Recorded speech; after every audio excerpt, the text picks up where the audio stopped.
Hello guys, isang mapagpalang hapon po sa ating lahat. Kayo po ay nasa Munting Hardin ni Sir May Vlogs. And for today's update and for today's video ay magpaparami po tayo ng isa sa mga napaka-common na halaman. Ito po yung tinatawag na Philodendron Lemon Lime. Kapansin-pansin po na pinarami ko po ito sa pamamagitan po ng stem cutting at hindi na po ako bumili ng basyo. Yung pinaglagyan po ng Sonrox bleach po is yun po ang ginawa kong planter or paso para po magamit ko ulit siya. Hindi na po ako bumili para po makatipid po tayo ng pera. So nilagay ko siya dito, kinat ko lamang po yung tuktok na ibabaw at yung pinakababang portion or bahagi, ito po yung nilagyan ko ng fast draining and absorbing na lupa at dito ko po siya itinanim. And dito rin po guys, since naging leggy and saggy na po siya, this is now best and ready for propagation para po mas lalo siyang tumangkad, makapagbigay pa ng napakaraming produced na halaman na Philodendron Lemon Surprise. Ay ilalagay natin siya sa isang malawak na espasyo at ang pinili ko na planter or paso, ito po yung binili ko sa Lazada, pero ito is gamit na po siya.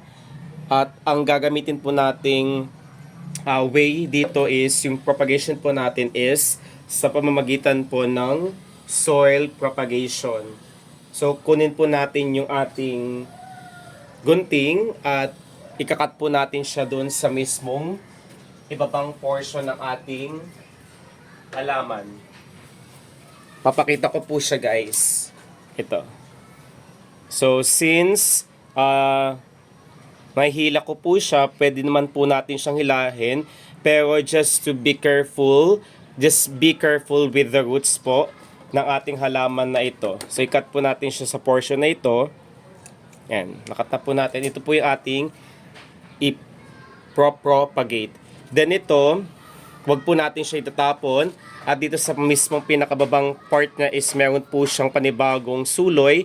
So antayin po natin siya ulit na magkaroon pa ng maraming mga suloy or sprouted na new plant para po at papalakihin po natin yun. At kapag napalaki na po natin siya is pwede po natin siyang iripat or i-propagate din po. So itatabi natin to at ilalagay natin sa malilim na location ng ating bahay. So napaka-common po ng ganitong halaman, kahit sa ang garden ay makikita nyo po siya. Isa rin po sa mga dahilan kung bakit patuloy ako sa pagpaparami is napakagandang ilagay kahit saang lugar ng inyong bahay, whether sa main door ng ating bahay, sa business portion, sa negosyo po natin, sa workplace, sa study table, sa bathroom, living room space, center, going center, piece attractors, sa ating sala. Meron din po kami neto sa dining table para po, ang ganitong halaman po kasi is considered lucky charm, money magnet, feng shui, vash to house plant, or kalimitan naman po or karamihan naman po ng philodendron ay considered air filtering at air purifying plants at considered lucky charm po. Sila po is naghahaltak ng biyaya na siyang ipagpapasalamat natin everyday. Kung kaya naman po hindi po kayo magsisisi, don't hesitate to propagate and give this philodendron lemon lime sa inyong malapit sa puso para po ibahagi din po ang blessing na ating natatanggap, whether small or big, sa ibang tao. Dahil ang halaman po na katulad nito is may buhay para po mas hindi po maputol ang sikulo ng mga biyaya, is dapat po bukal sa ating puso ang pagbibigay ng halaman bilang regalo sa ating mga kaibigan, family members, co-worker, special someone, or kahit na sino pa man yan. So kunin po natin yung ating paso, ito, at lalagyan po natin siya ng lupa na fast draining. Combination siya ng coco-peat, risal, eggshells. Huwag mong kalimutan dahil ang eggshells po ay considered organic fertilizer sa lahat po ng ating mga halaman na lucky houseplant po. Lagyan na po natin ito, kakalahatiin po natin siya. At kapag nakalahati na po natin siya is that's the time na ilalagay na po natin ang ating stem cutting dito. Ayan. So nakalahati na po. Ilalagay na po natin siya dito sa gitna. So ganito ang paglalagay guys. Ayan. Dapat po, since naka-incline to, dapat po ang paglalagay natin is ganito. Ayan. Kita nyo po ba? Ayan. At lalagyan din po natin siya ng lupa ulit.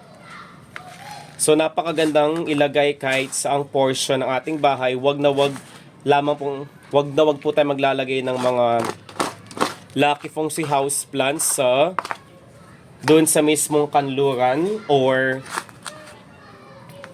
sa west portion dahil doon po ang tumbukan ng paglubog ng araw at yun pong sumisimbolo ng hindi magandang kapalaran or oportunidad. If there is a need for us to put a little pressure para sa halaman natin, ay maglagay po tayo. Ito siya.